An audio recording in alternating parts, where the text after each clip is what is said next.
It's tilted back into Vancouver Canucks.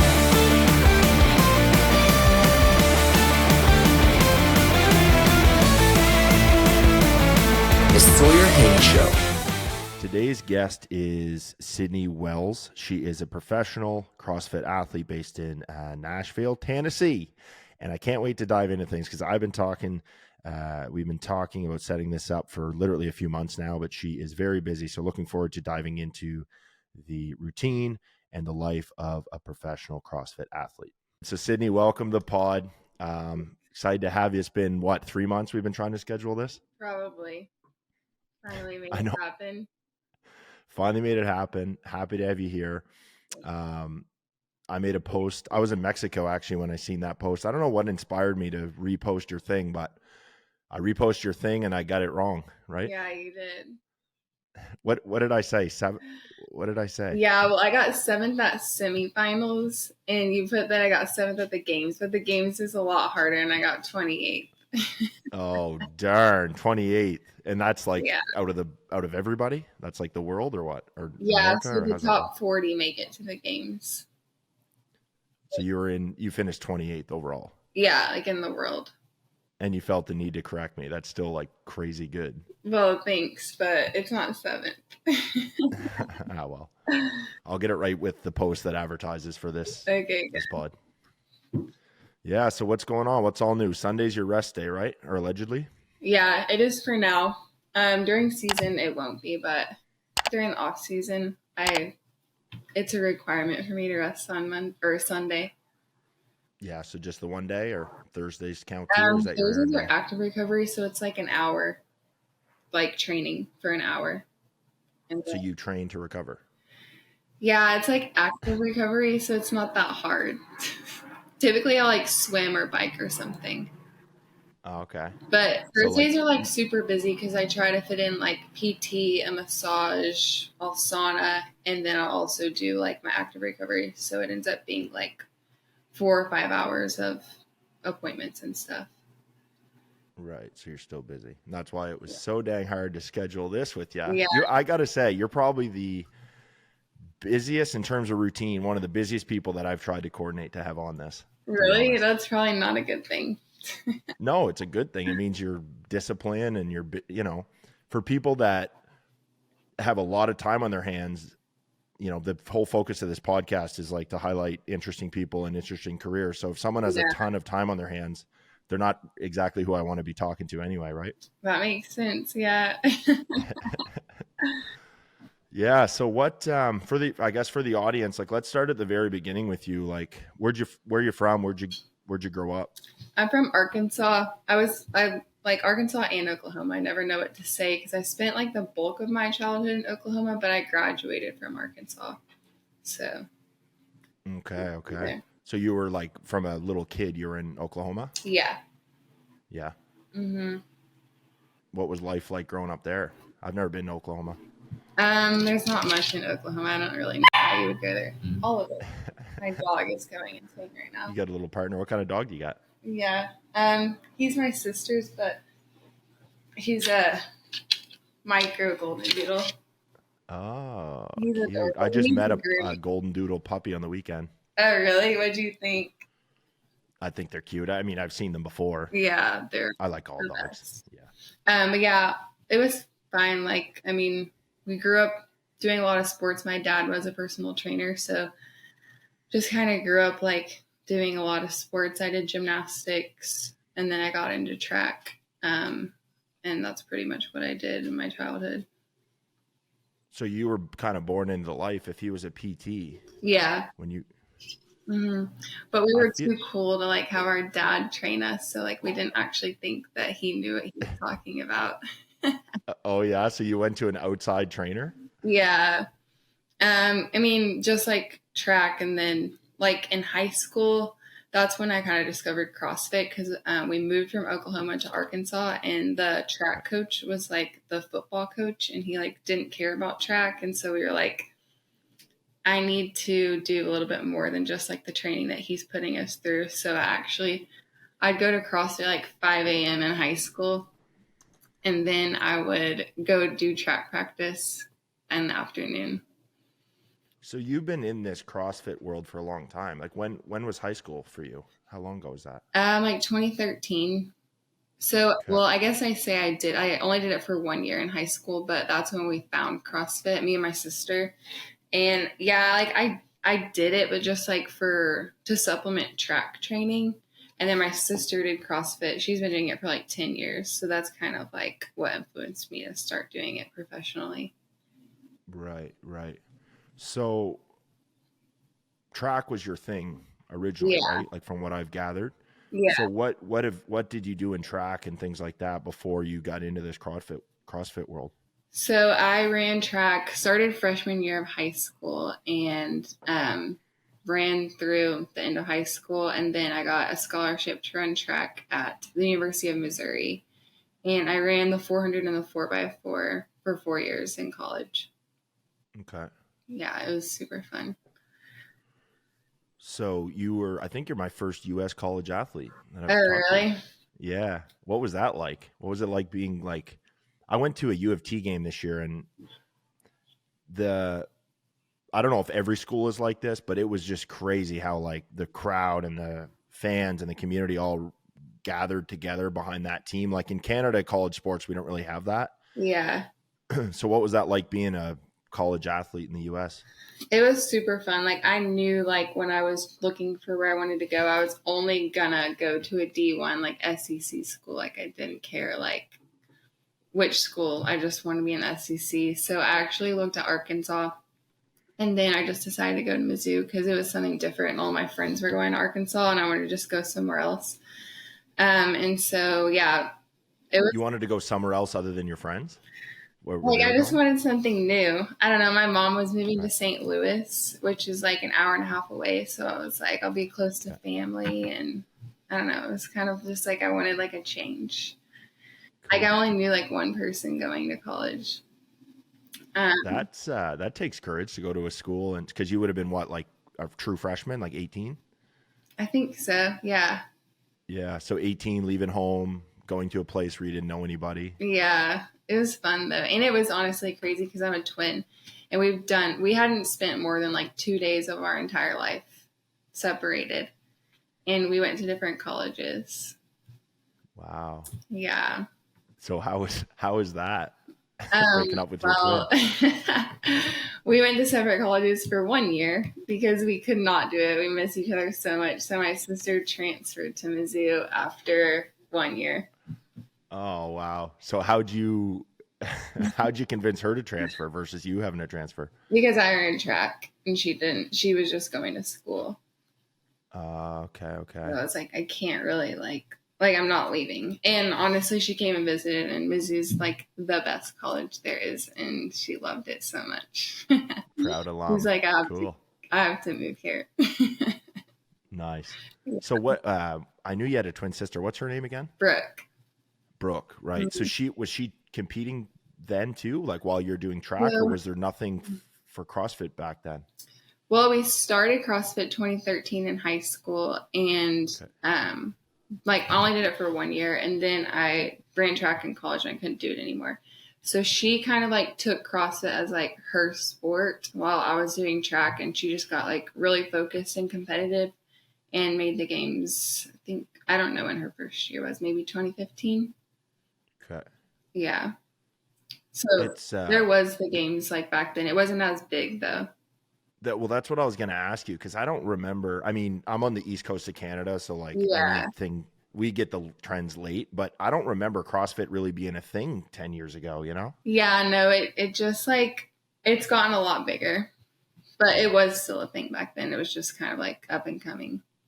Okay. Yeah. So she was competing then and you were doing the track thing. Yeah. So she was able to move to my college and still train from any CrossFit gym. Okay. Is that a big college? Yeah. I mean, it's the biggest college in Missouri. Yeah. So was there a lot of like school pride and stuff like that I like, similar to what I'm trying to compare this to my U of T experience? Oh yeah, for sure. Wait, are you talking about like UT, like Tennessee? Yeah. Am I saying it wrong? UT, you call it? To say U of T. Oh, right. Because we call University of Toronto U of T. Oh no, it's just UT. So U of T is like, I'm going to get made fun of it if I keep saying that in Tennessee. Okay. UT. Noted. UT. Yeah, you're probably thinking, what the hell is he talking about? Yeah, so UT is like the Mizzou for Tennessee. Like the biggest school is going to be called like the University of Arkansas or the University of Missouri or the University of Tennessee. Right. So, And is that because like historically they were the first schools within those states and they kind of got those names? I do not know the history at all. No. Well, the reason I ask is like I keep comparing this to Tennessee, but there's multiple schools in Tennessee, right? There's Vanderbilt. Mm-hmm. There's UT, not U of T. And what's the other one? Is there a tech school? There's like a lot of smaller schools. Okay. There's like Belmont too. That's in Nashville, but like, right. I don't know what the other schools are. Yeah, but I'm just wondering, like, I wonder if the OG school got the easy name of just University of Tennessee. So you know? I have no idea how that works. Yeah, no, I'm wondering. But okay. So you went there, you did track. Was there a lot of school pride and stuff? Back to that original question, was it as like crazy as the other SEC schools? I mean, I wouldn't say like track was like super popular sport to go like watch and stuff, but like football and basketball and baseball and stuff are really big.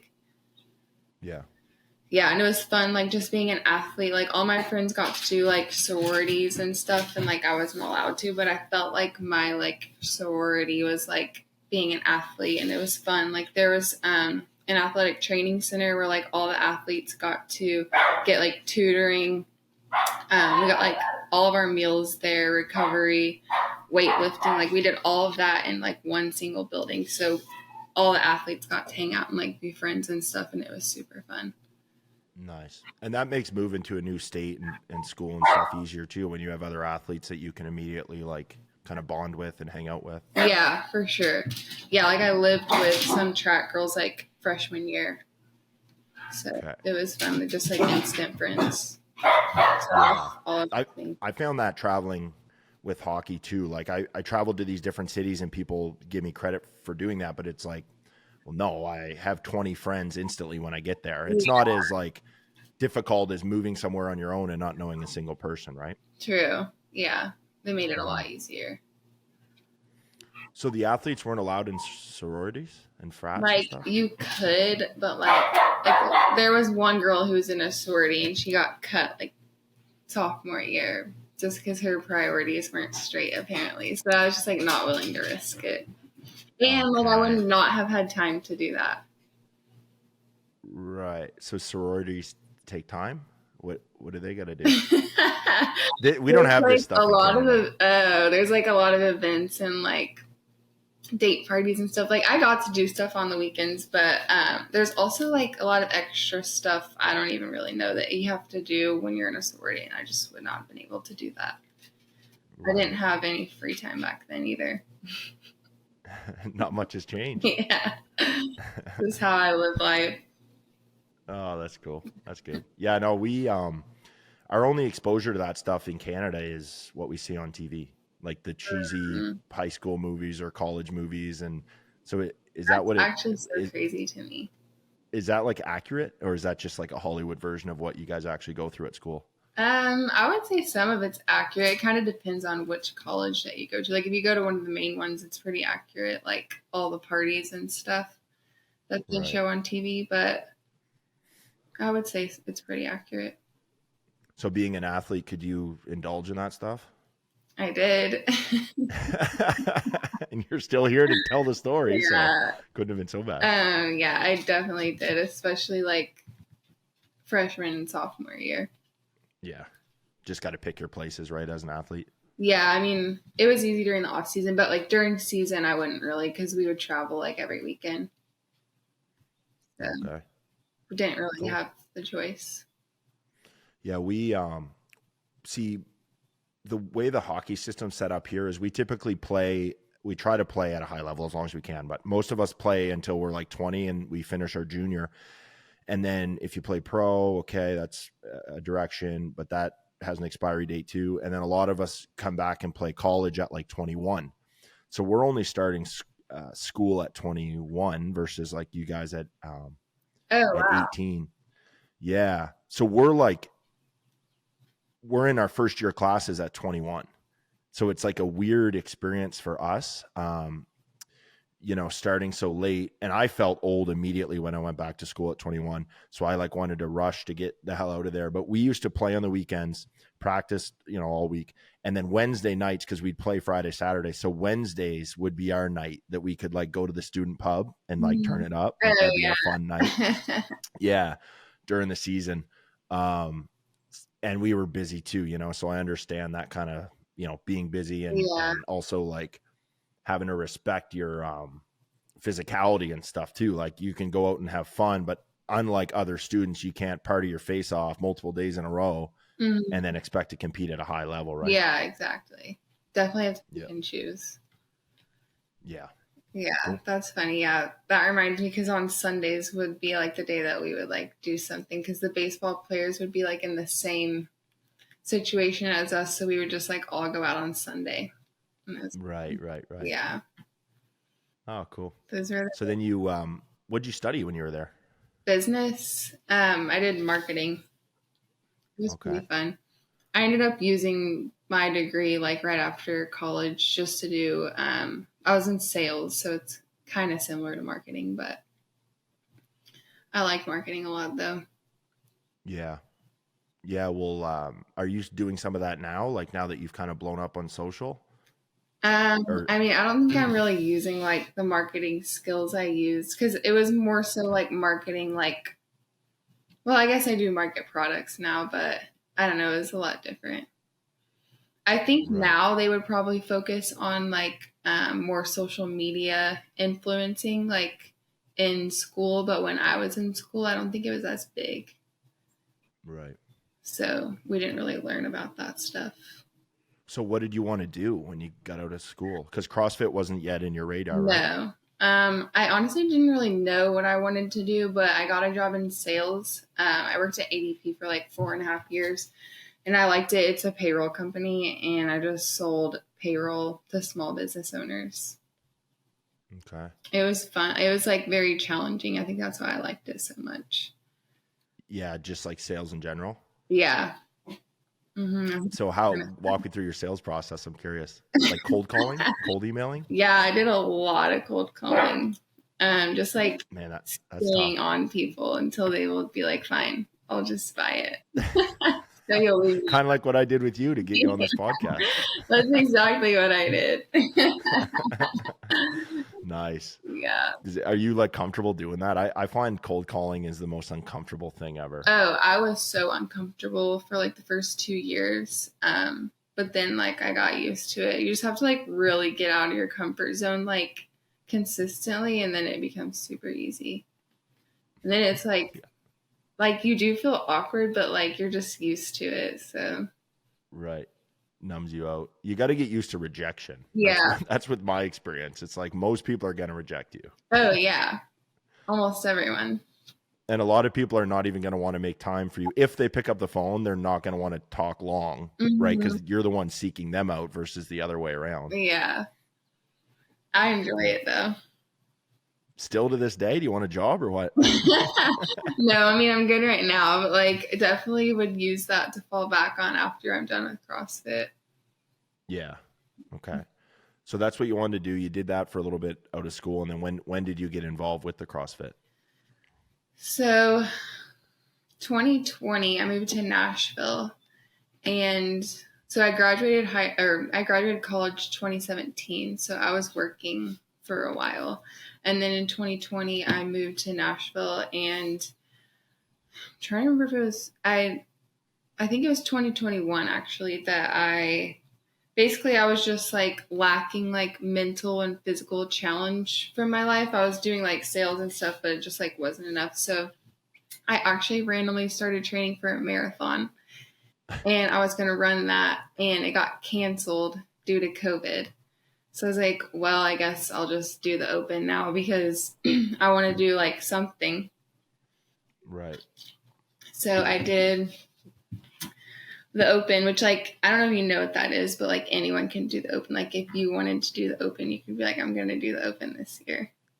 What's the open? So it's the first step to making it to the CrossFit Games. So it's like there's the open and then there's quarterfinals, semifinals, and the games.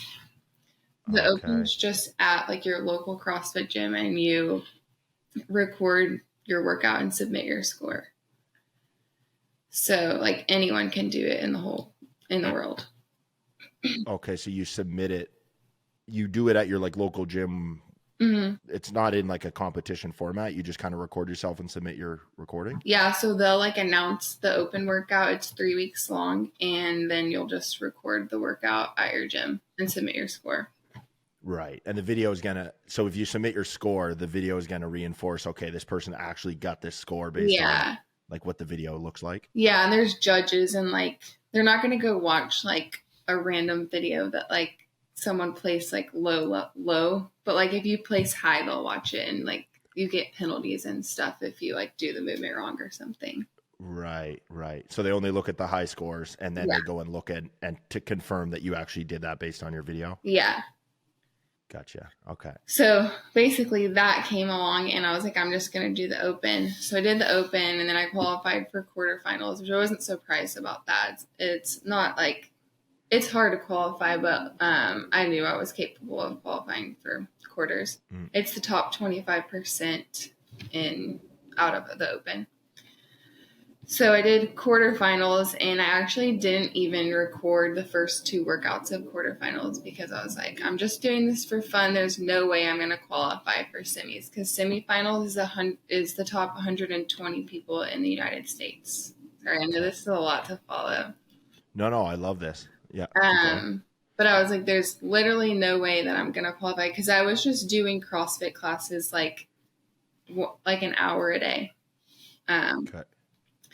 So I did the first 2 workouts and you submit your scores and I was in like 101st and I was like, what the heck? Like I had no idea that I was going to like even be in contingency for this.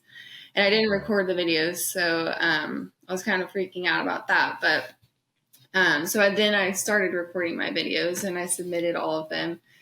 And by the end I was in like 70th place. So I qualified for semis, which was like crazy. I literally did not think I was going to. So luckily I found out that the gym that I did the first 2 workouts at had surveillance footage. So I had videos that I could submit. From like the security cameras? Yeah. They were That's actually gangster. so clear. I was like, this is amazing.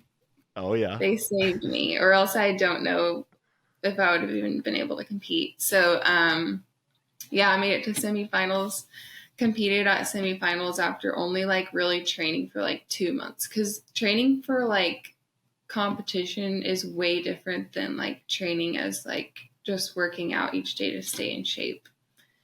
There's like a lot more skills to it. So like muscle ups, leg lifts, rope climbs and stuff like that. And I'd never done like any of those. So basically I trained for 2 months and competed at semifinals.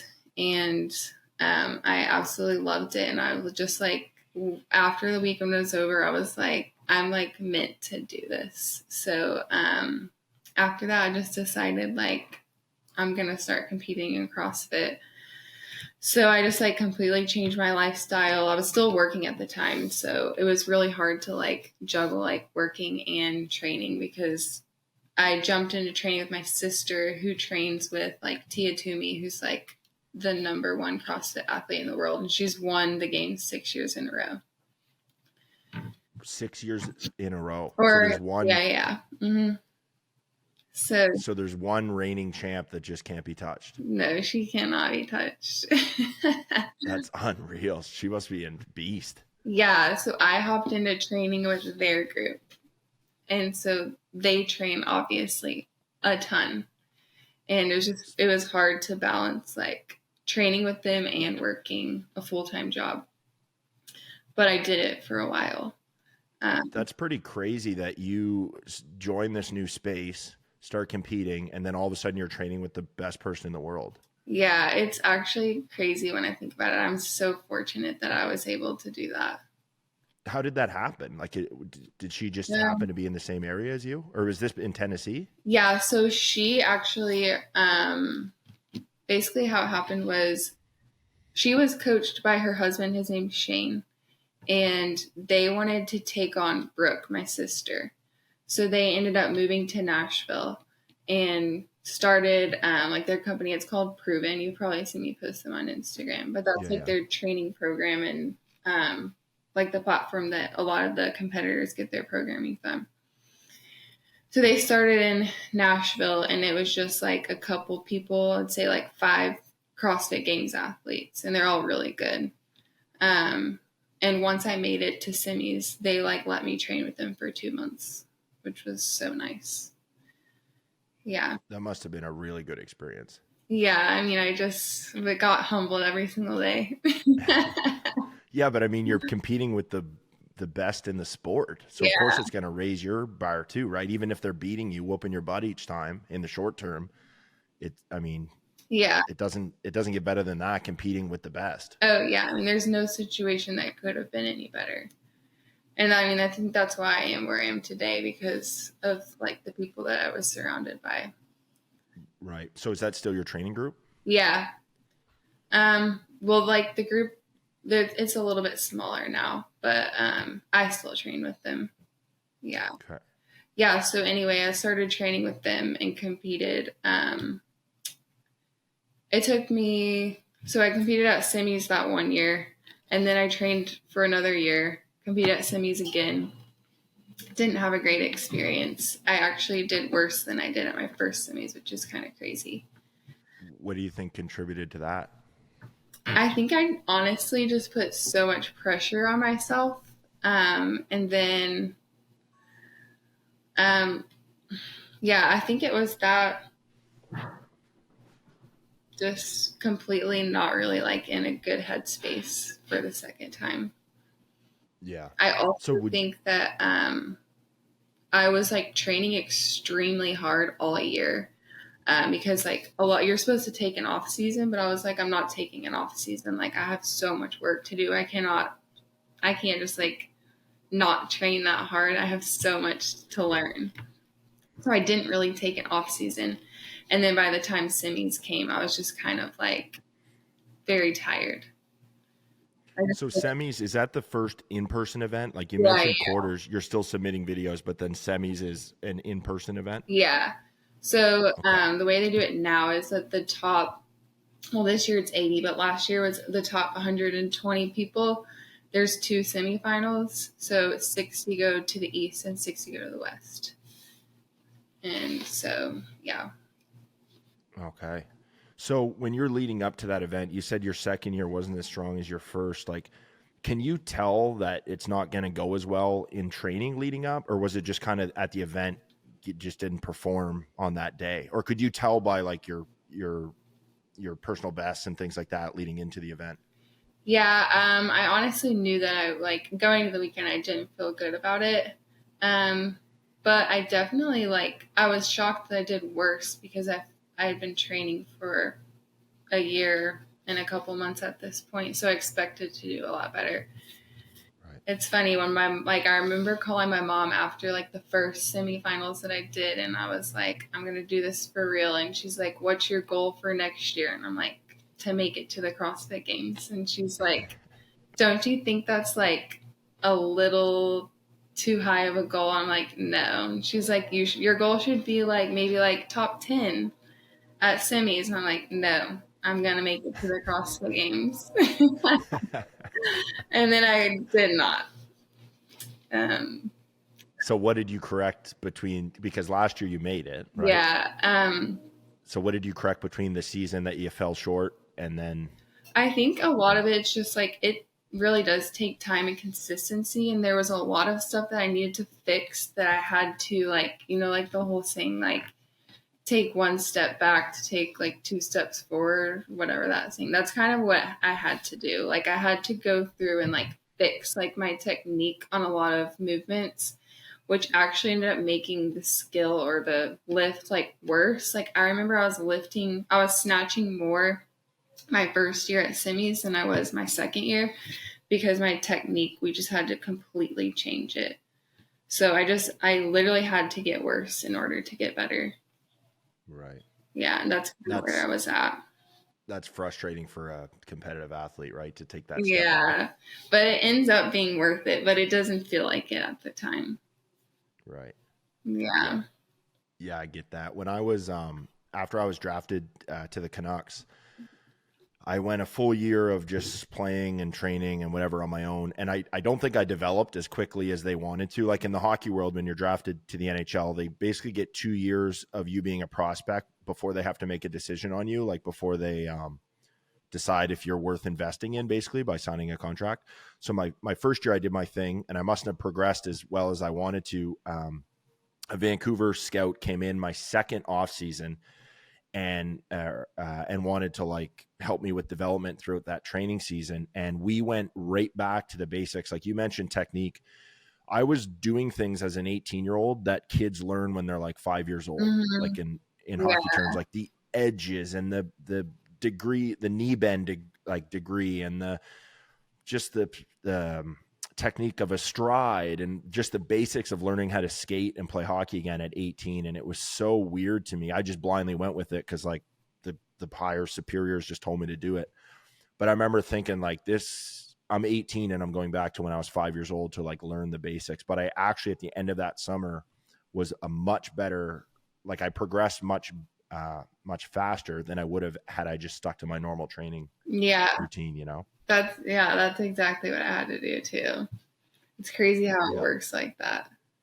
So between track, you mentioned you were kind of in a gray area physically and mentally before getting into the CrossFit games. Were you still like staying in shape? Were you always someone that went to the gym just regardless? Yeah, for sure. I would do I'd go to CrossFit classes for like an hour every single day, and then maybe like 2 or 3 times a week I'd do like an extra hour of like biking or just like random cardio or something. I was always super active. Yeah. Right. And that still wasn't enough for you to like Mm-mm. satisfy that need. You needed to compete. Yeah. I think I just knew that, like I could do it. I knew there was a lot of sacrifices that I was going to have to make, and it was going to be really hard the first year, which it was, like with like having a job and training and stuff. And I just finally decided that it was going to be worth it. Yeah. And then this past year you qualified for the games and you quit your job? Yeah. So after my second semifinals, actually, like I had a decent amount of sponsors, so I was making money through like sponsorship and my job, which was nice. But I finally got enough sponsors where I was able to quit my job in December after that year, which it's kind of crazy looking back after having such a bad competition that I still like was able to leave my job in order to pursue CrossFit. So I left my job in December of 2022. Or You must have impressed some people if you were able to, you know, like I know you sound like you're probably your own biggest critic. yeah, But it sounded like you impressed some people and earned some sponsorships. yeah. I mean, I knew I had a future in the sport, but it was a really big step to take before. Like I was just scared of leaving my job before even qualifying for the CrossFit Games, but I think it was necessary in order to have qualified because I was able to like. I was super stressed out, like doing a job and training. It's a lot. Yeah. So it just like took away a lot of stress, and I was able to like really go in the gym with like a clear head every day. Which Good. Yeah. So is that how athletes make money in this sport, is through sponsorship? Yeah, so like unless you're like the top 3 to 5, like unless you place like really high at the games, like say top 5, you're not really making much money from CrossFit. So you like pretty much have to have sponsors or a job. So the games do pay out as well to the top performers? They do. What can they get paid? Like if you finish first or I think third? First is like 300,000. Nice. And then I don't even really know what the other ones are. Okay. You're only looking at number one, huh? Well, I just like it's kind of funny. People like think it's weird when I don't know that, and I'm like, I'm not really in this for money. Like, I don't really Right, know like how much you make at competitions because that's not what I'm there for. I'm there to like compete, not make money. right. Um, yeah, that's like the conventional way of thinking, oh, get a job and you look at the salary and decide if it's worth it, whatever. But when you're doing something within your passion, the money isn't the first priority, right? It's just doing the thing. Mm-hmm. Yeah, Yeah. exactly. But yeah, to answer your question, that's how like most people make their money is through sponsors. Okay. Mm. And where do those sponsorships show up? Like, is that all through social media posting, or is that like at the event you're wearing the sponsors, or like where do those sponsors like kind of show up? Yeah, so like I have an agent and he has a lot of contacts throughout like the CrossFit vendors and stuff, and so it just really depends on who you have as your sponsor, but it's mainly like I'd say like 95% is through social media like Instagram, and then like the other 5% would be like wearing like I was with Noble, so like wearing Noble at every competition, um, or like we'll have like appearances and stuff. So like at the games, say like on the last day, they'd asked me to like come to the booth for like an hour or something and like sign autographs or something like that. Oh, cool. Yeah, so that's really about it. But it's mainly on Instagram. Maybe on Insta. Yeah. Mm-hmm. So what's the event itself like? Like walk me through the day of an event. What the games? Yeah. So the games is Thursday, Friday, Saturday, Sunday. And it's insane. Like we do like 3 events a day. And like they're like it's such high intensity that after you literally just like you literally lay on the ground and you're like dying. And then you're like, I have to recover. I have like 1 hour until the next event. So that was like pretty intense. Like it is really like all about who can recover the best and the fastest and be ready to compete at the next event. And it's very mental too because you have to push yourself extremely hard, like 3 times a day. So like Thursday we had like a bike event in the morning, and then I think we had like an hour and a half or 2 hours until we had to be ready for the next event. Did the next event, got to recover a little bit, and then we did the last event. And we normally end around like 6 or 7 p.m. So are you like staying warm throughout the day, or like what's your routine? Yeah, so we warm up pretty well before each event, but by the last event, you're honestly like it. The warm up is like cut in half, pretty much. But it really just it gets hard to say because it depends on what the event is.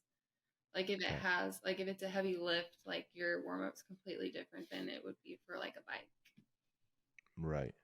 Mm-hmm. So are you doing these days in practice leading up to like, okay, let's, in practice, like, are you pretending it's an event day and to prepare your body and your mind and stuff for that? Or do you just train, and then get right into that format the day of the Yeah, games? that's why our volume increases as the year goes on. So like right now, volume's like not as high as it will be like in July when we're training for the games.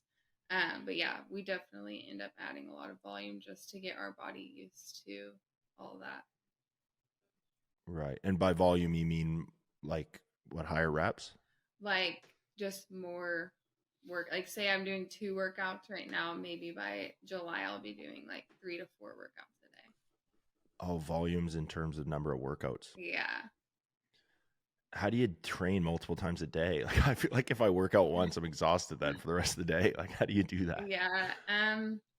Well, I'll tell you what a typical day looks like. So we get to the Yeah. gym at like 9:30, warm up for like 45 minutes, and then we'll have like maybe like 2 or 3 lifting pieces. So like yesterday I had like a jerk technique, clean and jerk, and bench press. And then after that, I'll typically have like a skill piece. Like I was saying, there's like a lot of gymnastics involved. So it can be like literally just for quality, like quality reps, like just get it done. Or it could be like for time with um, like a machine or something to make it a little bit more aerobic. Yeah. After that, we would do like a Metcon, so that's like the actual workout. These typically range from like, I'd say like 8 to 20 minutes. But it's like as hard as you can go most of the time. So pretty high intensity. And then after we do that, then we would do like an accessory piece. So like bodybuilding, like, or it can be like, say my elbows are hurting and like, so my coach would put in like some like kind of almost like PT exercises just to get my joints feeling better. And then after that, I have a cardio piece, which is probably like 45 minutes of like either bike, run, ski, row, or like a mixture. And so that's what a typical day looks like. And then depending on like how intense each piece is, depends on like how long we'll take in between starting the next one. So like if I'm like, I'm absolutely dead right now, I'll take like an hour of just like sitting there until I feel recovered, and eating and drinking water, of course. But Yeah. 1 hour. I love how you say that. I'd take like a week. I feel like yeah. I need a week between these I workouts. know, but then you're gonna be there so late. That's like the hard part. 'Cause, like I need to be home at a decent hour to like eat dinner and go to bed and recover and do it all again. Right. And when you were working, was that like a 9 to 5 job? Yeah, so it was sales. So it was pretty flexible. Like we would meet with clients in person. So we did have a lot of freedom, which was nice. So I was able to like go to the gym like during like lunch or something, or like, Okay. I mean, I did take advantage of it a little bit, and I would be there. Well, that's what I'm kind of wondering, because I don't know how the hell you could work a job and also have that workout routine at the same Well, time. like before, like when I had my job, I wouldn't actually like, I wasn't able to do like everything that they would do. I would do most of it, but I definitely had to cut stuff here and there. But yeah, I definitely was at the gym like I'd probably end work at like 3:30 instead of most people ending at like 5, and then I would be there for like an hour or two during lunch. So it was Right. very fortunate, but I definitely was trending downwards towards the end of it. Your job performance Yeah, my or your numbers. I compete? was like, yeah, they can definitely tell something's up because I'm not doing as well as I was. Yeah. Not as Yeah, much it's time hard. for cold calls. You were what? Sorry? I didn't have as much time for the cold calls. No. Mm. Oh, that's too cool. Yeah, no, it's I'm happy that you're full time now, because that's not sustainable to work a No. full time job and then also be working out full time. It's like having 2 full-time jobs. Yeah, I mean, there are a lot of athletes that do it, and it's really cool, but it wasn't for me to do that.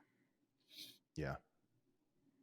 Mhm. So was your sister competing at the games? You said when you were at school, she was going to the games. So were you kind of like cheering her on from afar and becoming more interested in the sport? Is that kind of what got you into it? Yeah, she jokes all the time. She I did definitely support her, but she's always like, "You thought CrossFit was weird back then." Oh, the truth comes out. All Yeah, right. so like I didn't really like, I really never thought that I would do CrossFit, which is crazy. Um Back then, like I would go to her competitions, it was so cool, but I didn't ever have like aspirations to be out there, and people would always be like, why don't you do this? And I was just like, I really just didn't want to. But And growing up with a twin, was it like, did you kind of want to do things separately? Like have separate pursuits? yeah, we did everything together though. Like that's kind of like when we became individuals is when we went to separate colleges for the year, which was so cool. Like we definitely needed that because we were doing the Right. same thing. We had the same friends, the same schedule, like all Yeah. throughout high school. So we definitely became like way more independent and way more like individuals during college. And like when I pursued track and she went the CrossFit route, is really when we like became super different. And we really did. It was kind of weird. We were like super similar, and then we were all of a sudden like complete opposites.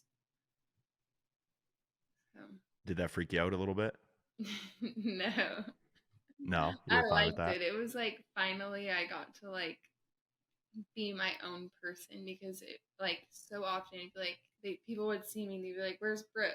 You know, like we were just like always together, and if we weren't, it was super weird.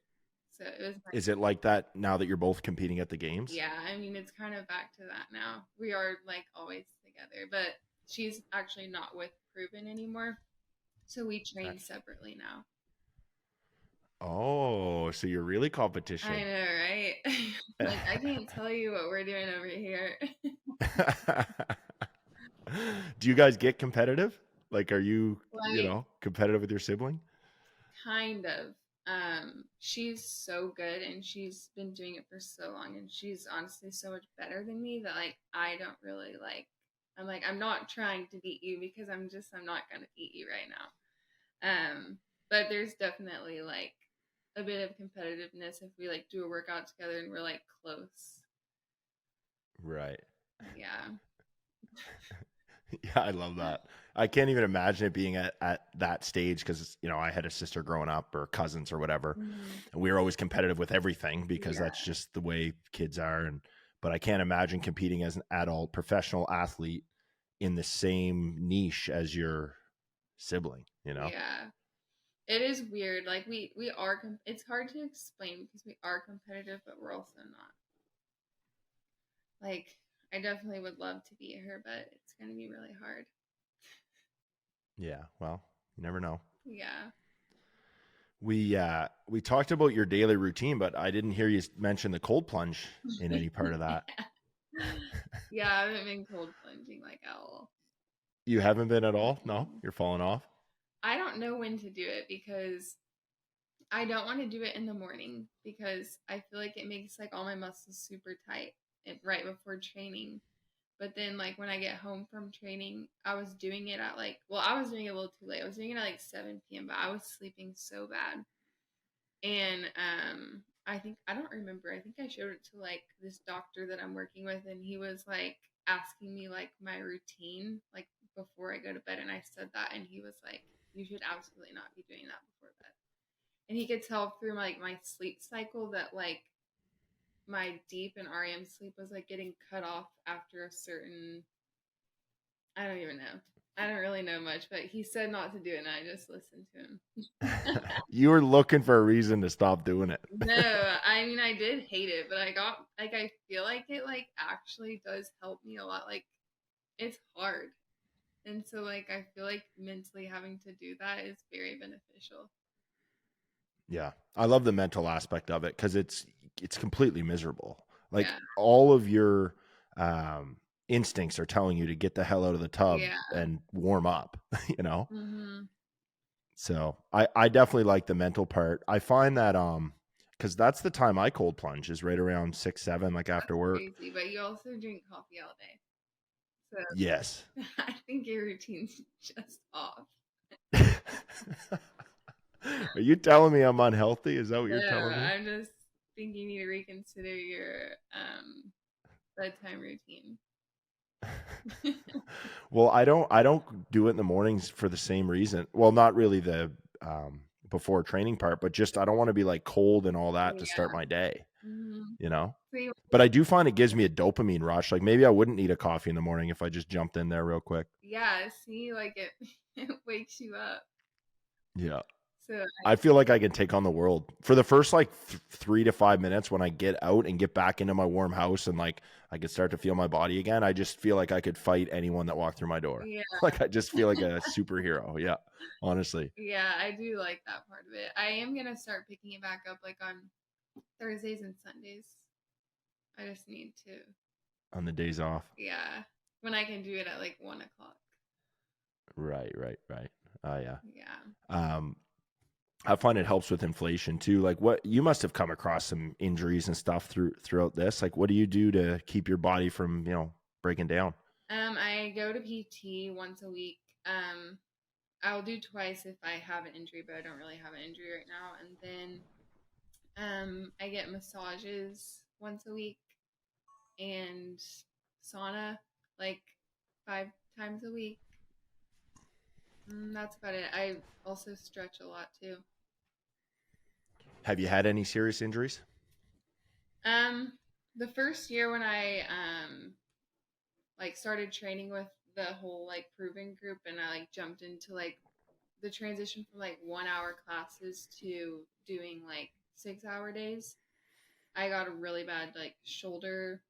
I didn't really even have like a shoulder injury. It was just like really inflamed, and that was terrible because I couldn't do like any shoulder stuff. But other than that, I haven't really had anything serious. Was that like a separation? I don't know. Like I went and got an MRI on it, and there was just like all this like white stuff in my shoulder, and they said it was just like all inflammation. It was just like super inflamed. But there Okay. wasn't like a huge like injury or anything. But no, I've been pretty fortunate.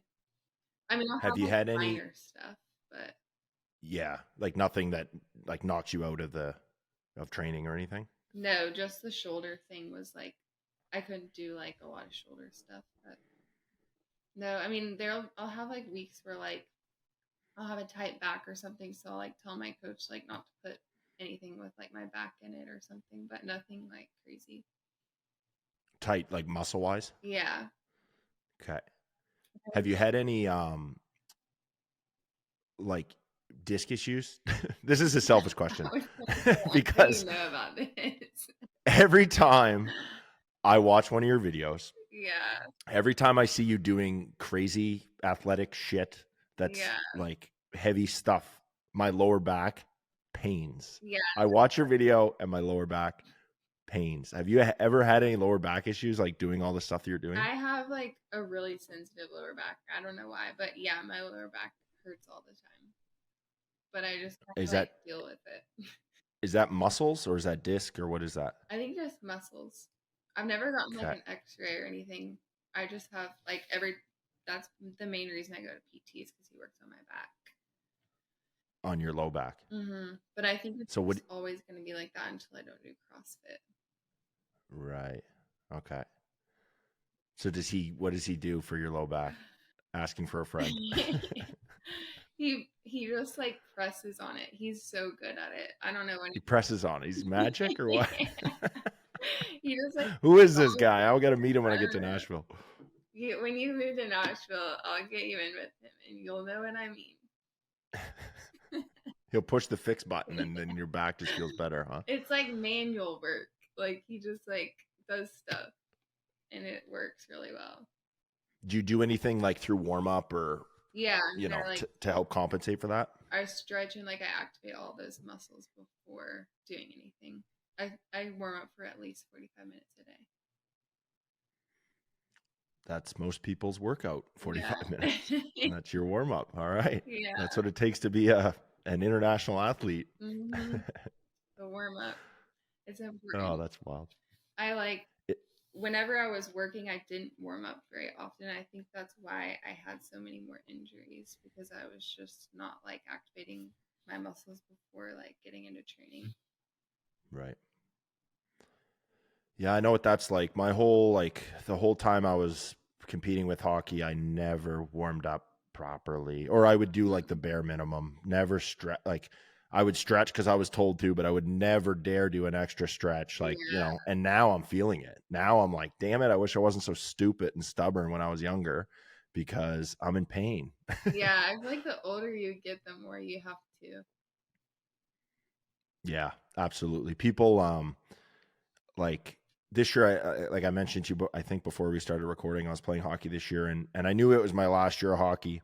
After the very first game of the season, I've separated both my shoulders throughout hockey, and on my first game this year, first shift, it hit my shoulder. I thought I re-separated it. I didn't, but I sprained my ankle, and I've never sprained my ankle in my life, and I've lived like pretty recklessly and played hockey and all that stuff. And then I got in a fight and I split my mouth open, so I had a bunch of stitches in my face.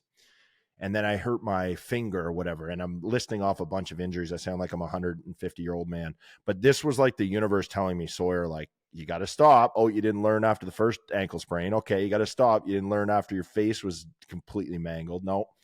So then I was just like, you know what? I'm done. And my body does not recover like it used to. Yeah. Back in my early 20s. Dang, wait, so you're done now? I'm all done. Yep. We lost when I was in Vegas last week for a trade show, and we had a game 7.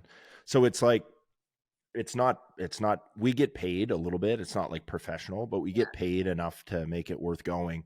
And it's like local communities that get into it and all that stuff. So like locally, it's like, I'm not going to say it's a big deal, but it's a lot of fun for the community and stuff like that. In the grand scheme of like hockey, it's absolutely nothing. It's completely irrelevant. So it's this weird league where it's like you're playing with kids that you are friends and stuff that you grew up with, and your local community members are supporting you, because when you get better in hockey, you typically move far away and play, so it's kind of nice to be directly in the community and things where everything started. So for those reasons, it was a lot of fun. It's fun to compete, make a little bit of money, and you get to play the sport you grew up loving and all those things. Right.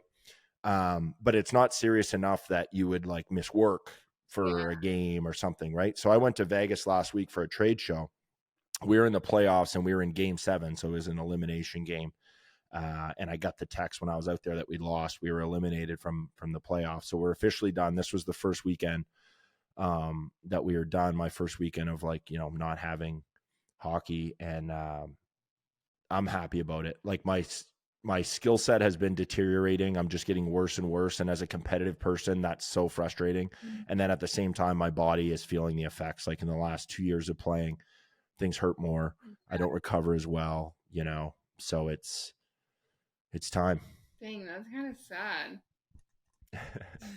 Yeah, I'm stubborn. Like I had to play until I got to this point to really realize in my thick skull, like, okay, I should be finished. Yeah. But really, I should have been finished like 5 years ago. But I just needed the writing completely on the wall for me to finally accept it, So what are you going to do now?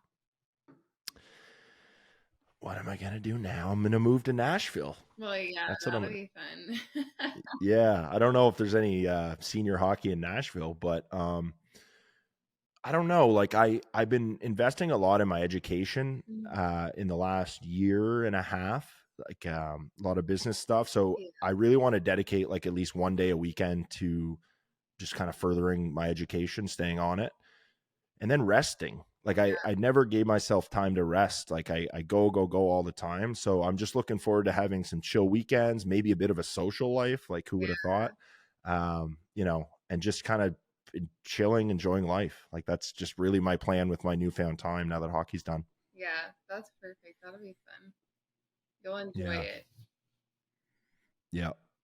But I can't wait to get down there to Tennessee. We met almost 2 years ago, right? When I was there. We haven't seen each other since. Yeah, it's kind of crazy. And you came to Nashville, rude. I've been there like 5 times this year. That's crazy. I don't know. I'm addicted. But what's that? I said, I just don't have time for me. You're the one with the busy schedule. Yeah. And when I go, it's like 5 days, like but now I've been apartment shopping all week. Oh, really? Yeah.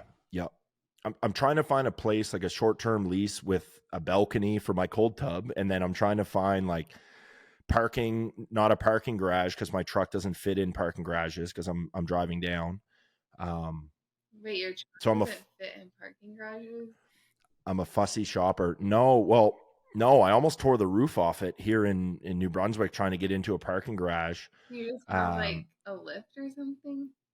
Yeah, not like a big ignorant lift. I got a 4-inch lift, and my tires are 35-inch tires, so they're a little bit bigger than like a regular tire.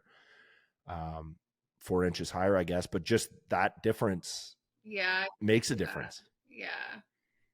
Yeah. So I'm afraid of parking garages in Tennessee. Like I'm literally shopping for apartments with a fussy list of like, I need a balcony for the cold plunge. I need open parking, and I want decent location, things like that. Right. Do you need it not furnished?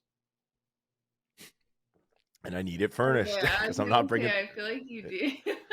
Yeah, I need it freaking furnished. The good thing is I'm not like, okay, outside of this long list I just listed, I'm not fussy personally. Like the space I live in, I can always make work. But some of those hard requirements, like the furnished one, I'm not bringing furniture because my plan is to spend 2 months and then come back for the summer and then go back to Tennessee in the fall again. That's really hard for 2 months. You should look on Airbnb. I have been. Oh, really? It is hard though, to your point, for 2 months. Yeah. I don't know. I'll try to help you out, but I don't know where to look for that. I've found a few places, and I do have someone helping me out Oh, with good. with the research part, because when I looked, first of all, I hate doing that stuff. I Yeah. hate doing like research anything.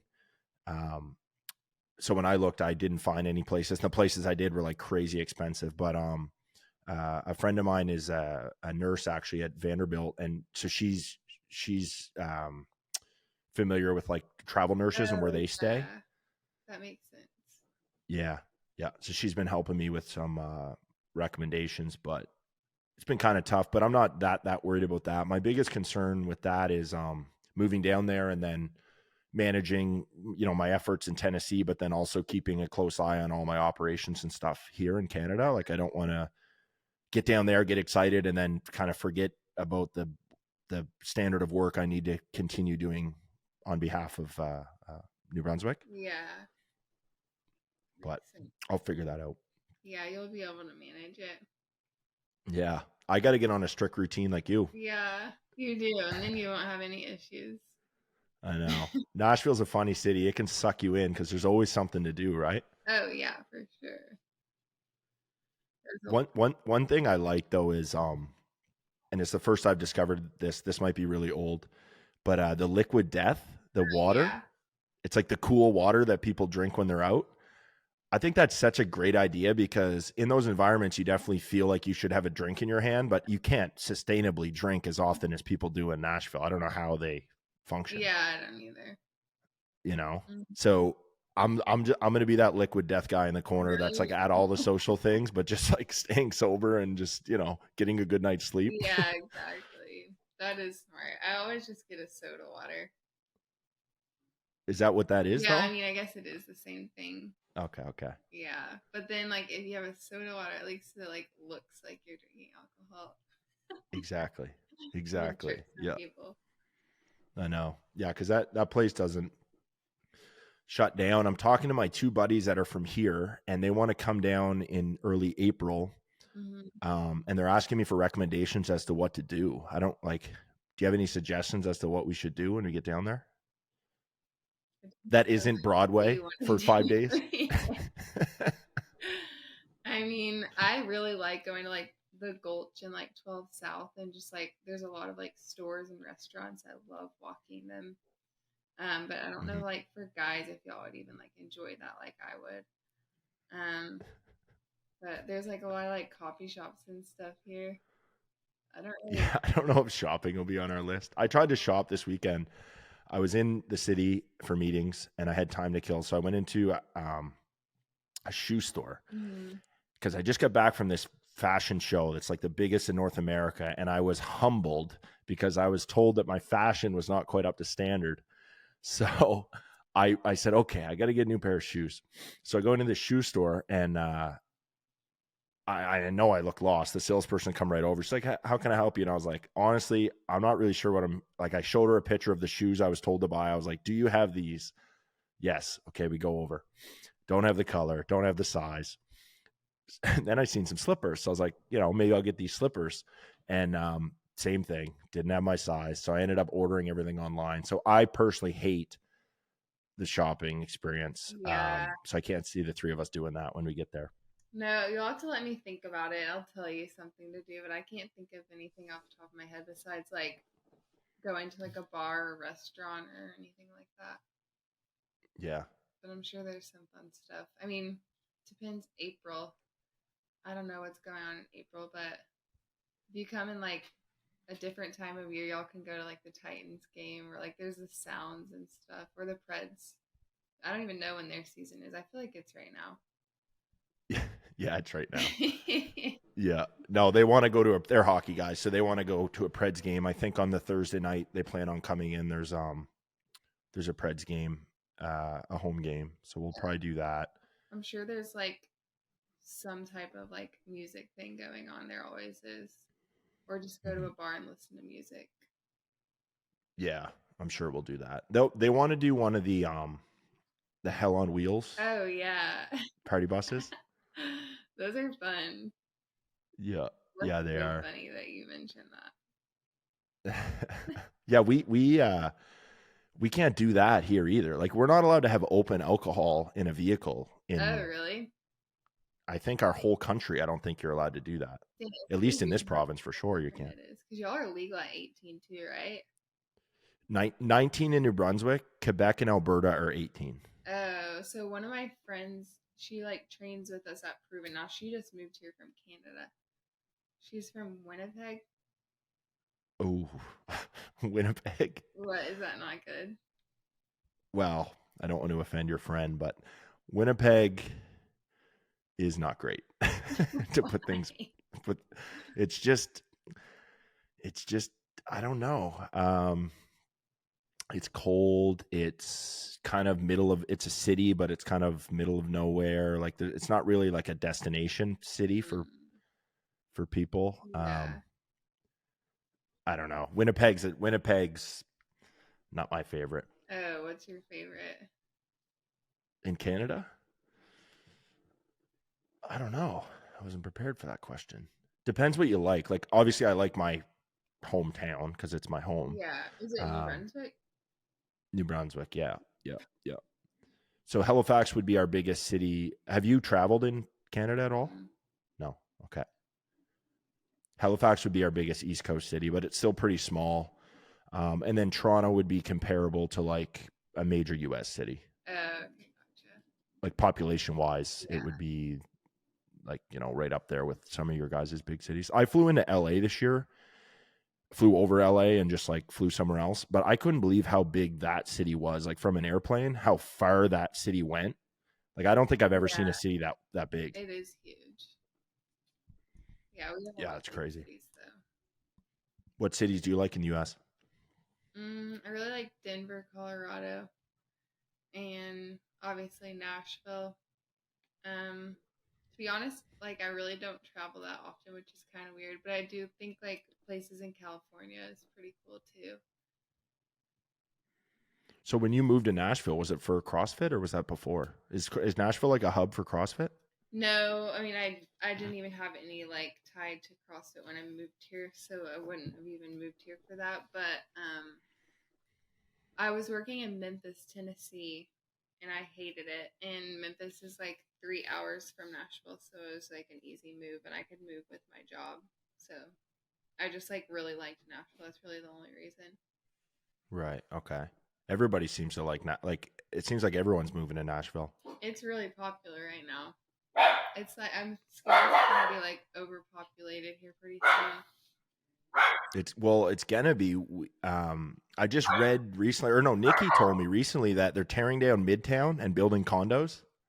Did you hear about No, that? I didn't hear that. So tin roof in Midtown is getting slaughtered. It's getting torn down. I feel like we should have like a funeral service for it. Yeah, seriously, I didn't know this. Yeah, When is it tin roof, happening? live oak. When? In Q3 is what they said. So that would be the fall. Is what it was like a new. I don't know if it was newspaper, but it was like a media story. Oh, that's interesting. I definitely didn't know that. Yep. Hmm. And Live Oak is like my favorite place. I love the vibe in there. There's always live music. There's always writers' rounds. It's always casual, and it's also like kind of wide open, so you're not like crammed in among Yeah, people and stuff. I love Live Oak. I've only been there one time, but it was cool. It was like you said, like a lot of live music and stuff. Mm-hmm.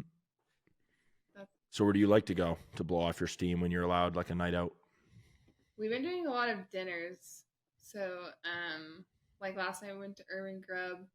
That's kind of like the spot that we go to right now, or Superica. But Okay. if I'm like going out, normally just like Tin Roof or like 1230 Club's fun. I've never heard of that place. Where's that?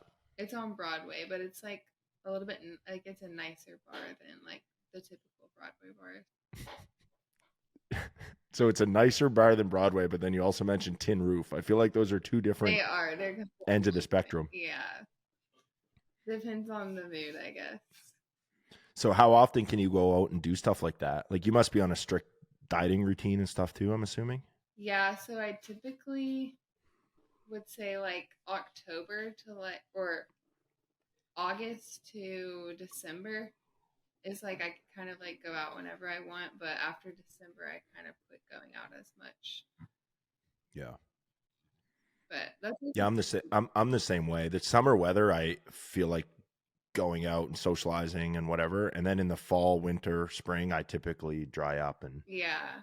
and That's why don't I drink said like anyway. dinners. Like we'll go to like dinner and then like maybe like one bar and then I'll go home by like 11.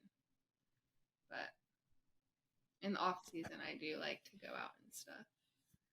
How important is your diet competing at this level? It's really important.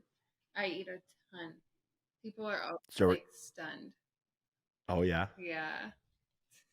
I don't know what's if like you're a day? What's your but walking through like a day in the life eating for you? well, like it's not gonna sound like that much. It's just because I have like pretty big portions. Like I eat like well right now I'm eating 2,700 calories, but whenever I get to like the games and stuff, I'll be eating 3,300, which is a lot. But Yeah. I mean, like a day of eating would be like I have oatmeal in the morning, and then I'll have like a protein bar while I'm training. Then for lunch, I'll have like sweet potatoes, chicken, and rice. And then some days, depending on when I get done, I'll have like a second lunch, which would be like eggs, bacon, and like toast. But sometimes I don't have time for that. And then for dinner, like ground turkey, rice, sweet potato. And then for a snack, I'd have like yogurt and overnight oats. That's like So no McDonald's, no Edleys, no. no no ice cream. You eat McDonald's? I'm lucky that I live about an hour away from a McDonald's, or else I would eat McDonald's more. Um, so not very often, but that is like a guilty pleasure of mine. I like ice Mm-mm. cream. I like ice cream. I had 2 ice cream sandwiches last night. Ate them like a pig. My cousin delivered them to me because I was she was in town and I wasn't, and she literally brought me 2 ice cream sandwiches, and they were gone within minutes. So that's my I'm not a great eater, actually. Like when I really think about it, I try to eat as healthy as I can during the week. The only reason why I do is because I don't have snacks in the house. 'Cause as soon as I have snacks in the house, I have no self control. Yeah, I know Zero. what you mean. No, I eat ice Yeah. cream. I had ice cream last night, but I just don't eat it like normally. Like not Okay. every single night. Right. Right. Mhm. Right. That's one of the things I'm worried about when I get down to Tennessee is like really good food is going to be close. And we don't have DoorDash here or anything like that where I live. And so that's going to be dangerous too. Like people will bring me food. Yeah, Like, it's a game that's, changer. oh man. And you guys have the biggest servings. Maybe this is good for your like calorie wise, but you guys have the biggest servings and your food all tastes so good. Like Southern barbecue, I really, really like, and I've only had it like I've only started having it since I've been traveling down. And servings are massive, and I know it's so good it can't be good for you Oh based on how good some of that stuff yeah. tastes. Yeah, Yeah, you're in trouble. I know. You gotta crack the whip on me and make sure I don't get fat and out of shape. And I'll tell you some of seriously, like the restaurants that are like healthy that you can go to. yes, please. Mhm. Yeah, yeah. And I'm lucky here. I live close to my mother, and so I'll go over for supper like 3, 4 nights, like literally 3, 4 nights Oh a my week. gosh, are you serious? Yeah, so she spoils me, and she always barbecues, which is I've learned different than Southern barbecue, but she does our version of barbecue here often. Like all winter, it'll be -20, Mm, and she'll Celsius, not Fahrenheit, but she'll be barbecuing, with her winter coat on and stuff. So we do a lot of that. So that's another thing in my head too. When I get down there, I'm gonna have to cook all my own meals. yeah, I do like meal prep. It's a game changer. Yeah. Like I have a company that sends me food. Wait, what? What's that? What company's that? It's called well, I've switched around, but I'm just starting to work with one. It's called Nurtray or Nutre. I haven't figured out. So what does that look like? They send you meals, full meals? Yeah, Like, so like I select what I want. So I get like chicken, steak, sweet potato, broccoli, and they just send it to me. and okay, so you obviously have to cook it. It's cooked. So I like have to microwave it. I mean, I'll put it on the stove, but it takes like 10 minutes. Oh yeah, Y'all you'll don't have have, to get me on that. y'all don't have That meal prep companies? okay. I'm sure we do, and I know people are laughing and making fun of me right now when they listen to this recording. I'm sure they do. I don't have one. I don't know. Oh, yeah. It's Like, dangerous. because I live an hour outside the city, so there is DoorDash in the city, but it's about an hour Oh, away, right? So these meal prep, actually, these might come to our town. I don't know, but the meal preps and all that stuff is in the city, right? yeah. Yeah, well, there's like meal prep companies here too, like local ones that you can go to too. Okay. Yeah, you got to get me on that too. I got Mhm. to. You'll have to share that brand with me so I can sign up. Yeah, they're really good. It's like one of my favorites. Oh, cool. Yeah. Cool.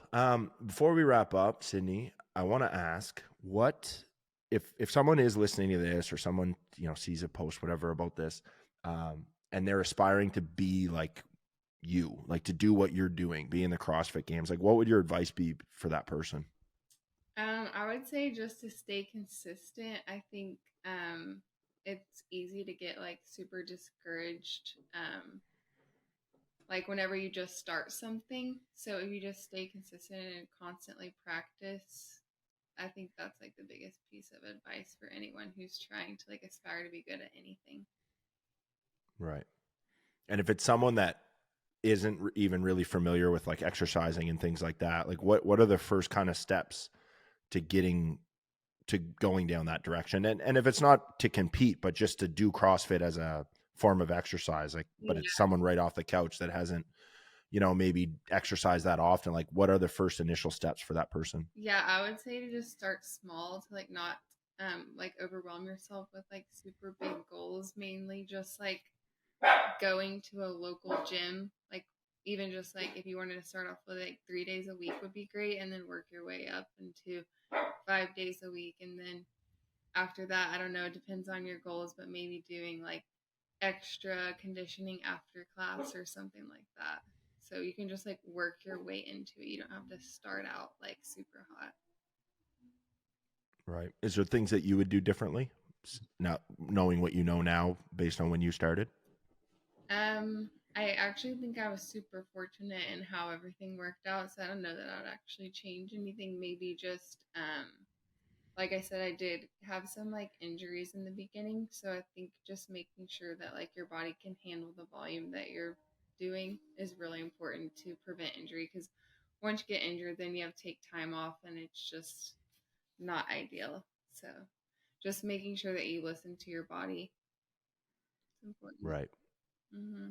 Yeah. Sometimes when you push yourself basically to a point of injury, you get set back. So you lose all those gains anyway, because you have to take time away. Right. Yeah, and I think that's the hardest part is like I'm always wanting to do more, and more is not always better. It can actually be worse because you can overdo it and then get injured and set yourself back even more. Yeah. You take me as a person that, doesn't like to stop pushing. Am I right in saying that? Like, I feel like if you had to take a few extra rest days or something to nurse an injury, that would be painful for you. Yeah, for sure. I do struggle with like, say like I did have like something that like tweaked or something. I don't even want to tell my coach because I know that he will like not put stuff in. And I'm like, no, I'm just telling you this, but I still want to do this stuff. So Yeah. Oh, that's too that's funny. I remember that in the hockey days, you'd act like you weren't injured because if you were injured, you'd miss time, you'd get out of shape, and then maybe you'd lose your spot on the roster. And yeah. so we used to act like we weren't injured all the time just to, keep things moving forward. Yeah. And I think that is like really hard because I am learning though, like it is very important because taking off like 2 or 3 days at the start of an injury to let it heal is so much better than like pushing through and then having to take weeks off. And I've learned Yeah, that the hard way for sure. absolutely. Yeah. That's maturity, and that's also getting older too. Like when you're younger, your body can bounce back faster, but when you're older, it's more important, like you said, when your body's telling you something to listen. Yeah, for sure. That's huge in this sport too, and really anything. Yeah. Mhm. All right. So where can everybody find you? What are your handles on social media? Instagram, it's just Sydney Wells. That's really like the only social media that I really use. I'm gonna try one of these days maybe to get on TikTok, but I haven't done that yet. I feel like your videos are really well done. Like I'm sure you could post the exact same things you're posting on Instagram on TikTok, and That's they'd probably literally what I'm planning to do, just like see what happens. But I just don't Yeah. want to get so focused on like building a following there too. It's just I wish it was just Instagram. back when things were simpler, right? Yeah, Before all these other social media platforms. exactly. It's hard to keep up with everything because you got TikTok, Instagram, you got X, you got Facebook. You know, like it's hard to be on the forefront of everything in Yeah, terms of social media. YouTube Shorts, like there's so much. there really is a lot. But it's also a Yeah. good thing because there's lots of opportunity. Yeah, totally. I've seen I was on TikTok in 2019, so I seen like people absolutely explode on TikTok and like carve careers out for themselves Yeah. just based on the opportunity on TikTok. So it is cool to see. Do you get on TikTok a lot? I used to. I don't really post that often anymore, but I Oh, used to you be have able to, one? yeah. Do I have one? Yeah, I do. I'm gonna go Yeah. look at it. No, don't go look at it. Damn it. I almost lied to you because I knew exactly what was coming next. I like TikTok. So I was on it in 2019 before anybody, like any of my people in circle and kind of like part of the country and stuff was really on it. So I feel like I was incognito, like posting like really just cringy stuff, dork, like funny, whatever stuff. And it didn't matter because most people weren't on it yet. Yeah. And then during the pandemic, everyone got on it, and I'm like, oh shit, my secret's out, you know? And that's when I stopped posting. That's hilarious. It's just not my style. I don't like the like TikToks that everyone does. Like the voiceover stuff, you will never see me doing that. Never say never. Yeah, true, but at least not right now. Yeah, it's a different world, TikTok, for sure. I see a lot of musicians blowing up on TikTok, and I'm really happy to see that because it's I feel like musicians can kind of get famous on their own now. They don't need to like go through the traditional ways of getting put on through the labels and things like that, right? Mm-hmm. Yeah, it is really cool. Yeah. Check this Totally. out later. Oh my God. Well, on that note, that seems like a really good time to end things when we start talking about my TikTok. It was a pleasure having you on. I really appreciate it. I know you're a really hard person to, you have a strict schedule and it's tough to get in there. So I appreciate you making time for this. Yeah, of course. Thanks for having me. Thank you.